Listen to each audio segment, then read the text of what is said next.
हाय प्यारे साथियों, मैं अशोक कुमार आपका अपना साथी फिर स्वागत करता हूं आपके अपने चैनल AK फिजिक्स 5G में।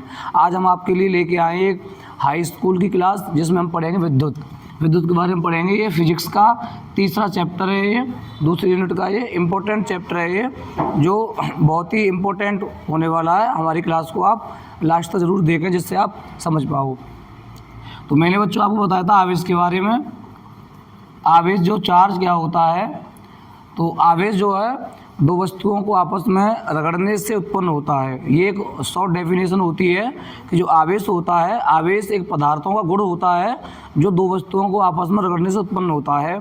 और आवेश जो है दो प्रकार का होता है। मैंने बताया था जो आवेश का जो फॉर्मूला होता है Q/IT, हम Q/IT से आवेश का मान ज्ञात कर सकते हैं। I इसमें होती है विद्युत धारा, जो I होती है विद्युत धारा होती है, और T इसमें होता है समय होता है। तो इसमें आवेश का जो फॉर्मूला है और आवेश का जो मात्रक होता है बच्चों, इसका मात्रक होता है आवेश का मात्रक कूलाम। ये आवेश का मात्रक है कूलाम। अगर हम यहाँ से बनाएंगे तो एम्पीयर इंटू सेकंड मात्रक बन जाएगा आवेश का। अब आवेश की बात करते हैं। आवेश दो प्रकार का होता है। आवेश दो टाइप का होता है। नंबर एक धनावेश होता है, हमारी हिंदी की क्लास है ये, धनावेश। और नंबर दो ऋणावेश होता है, ऋणावेश। अब किसी बच्चे को परेशानी ना होगी, किसी को ऋणावेश एक धनावेश होता है, इसको हम शॉर्ट में लिख सकते हैं ऋणावेश।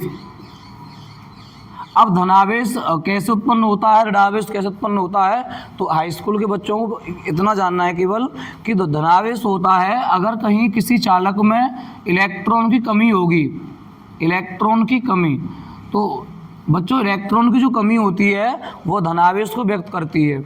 अगर किसी चालक में इलेक्ट्रॉन की कमी है तो वह धनावेश इंगित होता है। अगर किसी चालक पर इलेक्ट्रॉन की अधिकता है, प्रश्न में कह देता है न्यूमेरिकल जो होता है इलेक्ट्रॉन की अधिकता, तो अगर किसी चालक पर इलेक्ट्रॉन की अधिकता होगी तो जो आवेश होगा ऋणावेश होता है।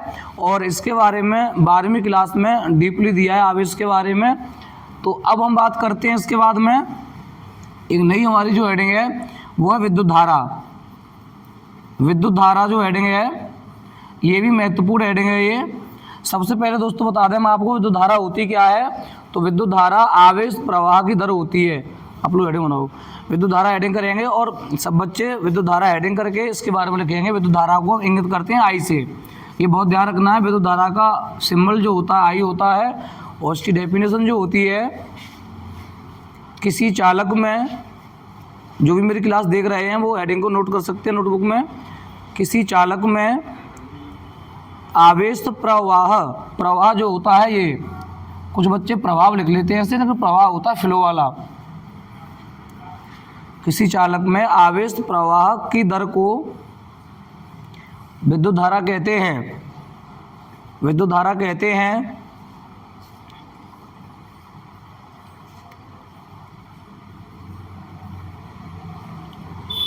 अब प्यारे बच्चों बोर्ड पर देखेंगे।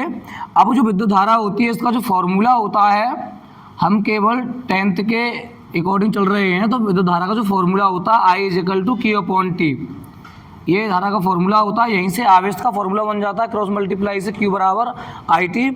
अभी विद्युत धारा का फॉर्मूला है, इसका मात्रक होता है एम्पियर। ये बेटा आपको याद रखना है, विद्युत धारा का जो मात्रक होता है एम्पियर होता है।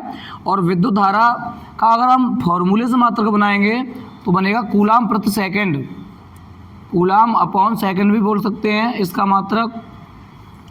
अब बच्चों एक प्रश्न बोर्ड एग्जाम में कई बार पूछा गया प्रश्न है ये हमारे पास एक कोई चालक है A और B।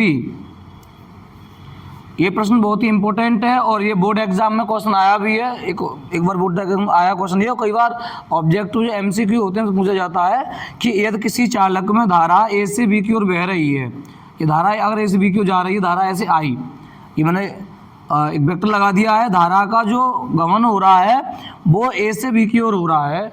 यदि किसी चालक में धारा का प्रवाह A से B की ओर हो रहा है तो इस चालक में जो इलेक्ट्रॉन चलते हैं, जो चलनशील इलेक्ट्रॉन होते हैं, वो हमेशा अपोजिट चलते हैं धारा के, ऐसे E।